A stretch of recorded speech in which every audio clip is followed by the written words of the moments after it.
नमस्कार। आज की इस खास चर्चा में आपका बहुत बहुत स्वागत है। आज हम एक ऐसी विशाल और गहरी सामाजिक संरचना को डिकोड करने वाले हैं जिसे बनने में हजारों साल लग गए। जरा सोचिए, एक ऐसी प्राचीन इमारत जिसकी नींव कई सदियों पहले रखी गई थी। जी हाँ, हम बात कर रहे हैं भारत की सामाजिक व्यवस्था की। आज हम देखेंगे कि कैसे ये ऐतिहासिक ढांचा खड़ा हुआ, कैसे इसकी दीवारें समय के साथ पत्थर जैसी सख्त हो गईं और कैसे बाद में इसे पूरी तरह से चुनौती दी गई। तो चलिए बिना किसी देरी के शुरू करते हैं। ठीक है, तो आइए जल्दी से देख लेते हैं कि आज का हमारा सफर कैसा रहने वाला है। हम शुरुआत करेंगे सामाजिक व्यवस्था की नींव से, फिर देखेंगे जाति व्यवस्था का विकास, उसके बाद बात करेंगे अंबेडकर की क्रांतिकारी आलोचना की, फिर सुधार के दो अलग अलग दृष्टिकोणों को समझेंगे और अंत में देखेंगे मुक्ति का मार्ग। तो चलिए अपने पहले भाग की तरफ बढ़ते हैं, सामाजिक व्यवस्था की नींव, प्राचीन वास्तुकला। हम बात कर रहे हैं वैदिक काल की, लगभग 1500 ईसा पूर्व। ये वो दौर था जब शुरुआती आर्य निवासियों ने हमारे समाज की आधारशिला रखी थी। अब इस स्लाइड में जो बात सबसे दिलचस्प है वो ये है कि प्रारंभिक वर्ण व्यवस्था जन्म पर आधारित बिल्कुल नहीं थी। जी हाँ, ये पूरी तरह से व्यक्ति के कौशल, उसके गुणों और उसके पेशे पर टिकी थी। मतलब प्राचीन वैदिक समाज आश्चर्यजनक रूप से काफी लचीला था। लोग अपनी काबिलियत के हिसाब से काम चुन सकते थे और अलग-अलग वर्गों के लोग बेझिझक एक साथ उठते बैठते और खाना खाते थे। ऋग्वेद के पुरुष सूक्त में समाज को मुख्य रूप से 4 श्रेणियों में बांटा गया था। यही इस सामाजिक घर का मूल नक्शा था। ब्राह्मणों का काम था शिक्षा देना और धार्मिक अनुष्ठान करना। क्षत्रिय शासक और योद्धा होते थे जो सबकी रक्षा करते थे। वैश्यों में मुख्य रूप से व्यापारी और किसान आते थे, जबकि शूद्रों की भूमिका समाज को अपनी सेवाएं और मेहनत प्रदान करना था। सब कुछ काम के आधार पर बटा हुआ था। अब सवाल ये है कि इस पूरी सामाजिक इमारत को कौन सी चीज इतनी मजबूती से बांध कर रख रही थी? वो था कर्म का गहरा दार्शनिक सिद्धांत। ऐतिहासिक रूप से देखें तो इस विचार ने एकदम सीमेंट का काम किया। इसने लोगों के मन में ये बिठा दिया कि किसी भी इंसान की सामाजिक स्थिति उसके पिछले जन्मों के कर्मों का ही नतीजा है। यानी जो भी है वो कारण और प्रभाव का एक ऐसा चक्कर है जो जन्म जन्मांतर तक चलता रहता है। भाग 2, जाति व्यवस्था का विकास, लचीलेपन से कठोरता तक। अब हम देखेंगे कि कैसे ये शुरुआत में लचीली दिखने वाली नींव समय के साथ एक बेहद कठोर और अभेद्य किले में तब्दील हो गई।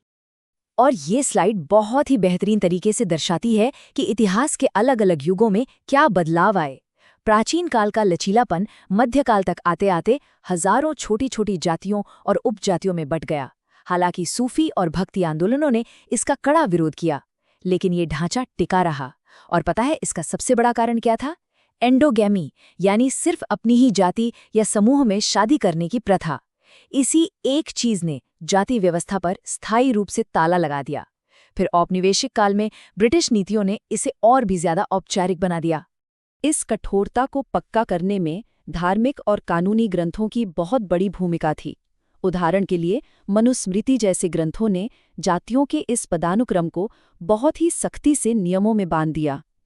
इन्हीं नियमों ने श्रेणीबद्ध असमानता को संस्थागत रूप दे दिया और इसी पूरी प्रक्रिया के बीच एक 5वें समूह का निर्माण हुआ, जिसे समाज से पूरी तरह बहिष्कृत कर दिया गया और इन लोगों को छुआछूत या अस्पृश्यता का गंभीर सामना करना पड़ा। भाग 3, अंबेडकर की क्रांतिकारी आलोचना, सबसे बड़े विघटनकर्ता। अब हमारी कहानी में एंट्री होती है 1891 में एक दलित परिवार में जन्मे डॉक्टर BR अम्बेडकर की। उनका मकसद इस घुटन भरे सामाजिक घर की मरम्मत करना या इसे ऊपर से सजाना बिल्कुल नहीं था। वो इस पूरे अन्यायपूर्ण ढांचे को जड़ से उखाड़ फेंकना चाहते थे। जरा 1927 की इस ऐतिहासिक घटना पर गौर कीजिए।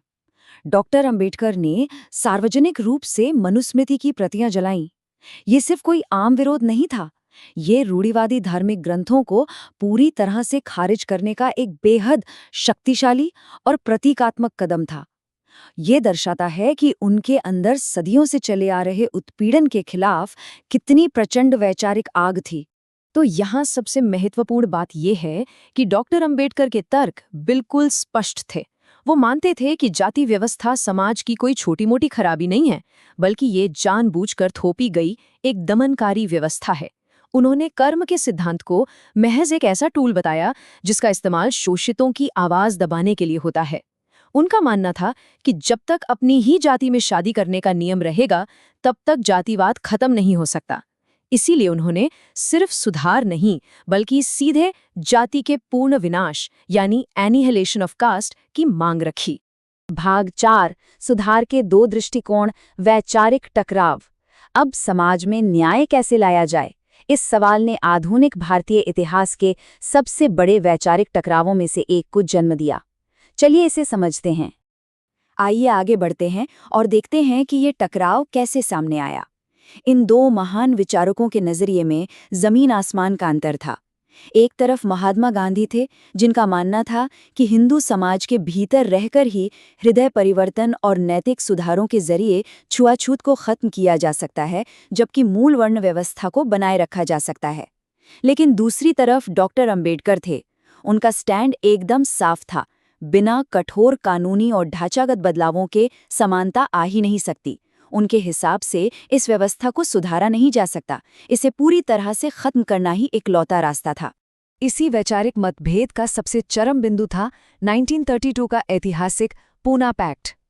हुआ यूं कि ब्रिटिश सरकार ने दलितों के लिए अलग निर्वाचक मंडल का प्रस्ताव रखा, जिसका अंबेडकर ने समर्थन किया। लेकिन गांधी जी को लगा कि इससे समाज बंट जाएगा और उन्होंने आमरण अनशन शुरू कर दिया। इस भारी राजनीतिक दबाव के चलते एक तनावपूर्ण समझौता हुआ और अलग निर्वाचक मंडल की जगह सामान्य निर्वाचक मंडल में ही दलितों के लिए सीटें आरक्षित की गईं। इस एक घटना ने आगे चलकर दलित राजनीतिक सशक्तिकरण की पूरी दिशा ही बदल दी।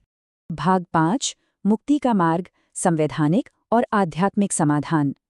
इतने लंबे ऐतिहासिक संघर्षों के बाद डॉक्टर अंबेडकर ने जाति रूपी इस पुरानी इमारत को गिराने के लिए 2 बहुत ही ठोस समाधान हमारे सामने रखे।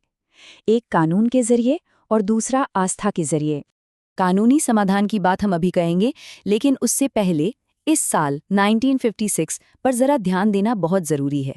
ये वो साल था जिसने इतिहास रच दिया, जब डॉक्टर अंबेडकर ने अपने लाखों अनुयायियों के साथ मिलकर बौद्ध धर्म अपना लिया। उनका ये कदम महज कोई व्यक्तिगत चुनाव नहीं था। सच कहूं तो ये उत्पीड़न के खिलाफ एक बहुत बड़ा वैचारिक और आध्यात्मिक विद्रोह था।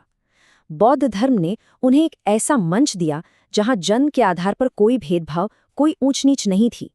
इसने लोगों को बिना किसी सामाजिक पदानुक्रम के अपनी गरिमा वापस पाने का रास्ता दिखाया। और इसी कदम ने आगे चलकर दलित पैंथर्स जैसे कई आधुनिक सामाजिक राजनीतिक आंदोलनों के लिए एक बहुत बड़ी प्रेरणा का काम किया। और अब बात करते हैं उनके सबसे बड़े और स्थायी कानूनी योगदान की। भारतीय संविधान के मुख्य वास्तुकार के रूप में डॉक्टर अंबेडकर ने ये पक्का किया कि समानता सिर्फ कागजों पर लिखा कोई शब्द न रह जाए। 1950 में लागू हुए संविधान के अनुच्छेद 17 ने हर रूप में छुआछूत को हमेशा के लिए गैर कानूनी घोषित कर दिया।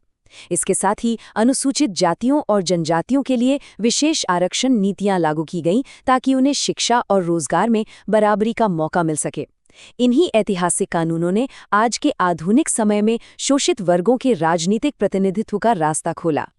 तो आज की इस चर्चा के अंत में ये सवाल हमारे सामने एक बहुत बड़ी चुनौती बनकर खड़ा होता है। कानूनों और संविधान ने जाति व्यवस्था की वो पुरानी और औपचारिक दीवारें तो बेशक गिरा दी हैं, लेकिन क्या जमीनी हकीकत में भी पूरी तरह से समानता आ गई है? ये एक निरंतर चलने वाली प्रक्रिया है। कानून ने तो अपना काम कर दिया, लेकिन एक समाज के रूप में हमारी जिम्मेदारी अभी भी बाकी है। खैर, ये एक ऐसा विषय है जिस पर हमें हमेशा गहराई से सोचने और समझने की जरूरत रहेगी। उम्मीद है आज का ये विश्लेषण आपको सोचने पर मजबूर जरूर करेगा।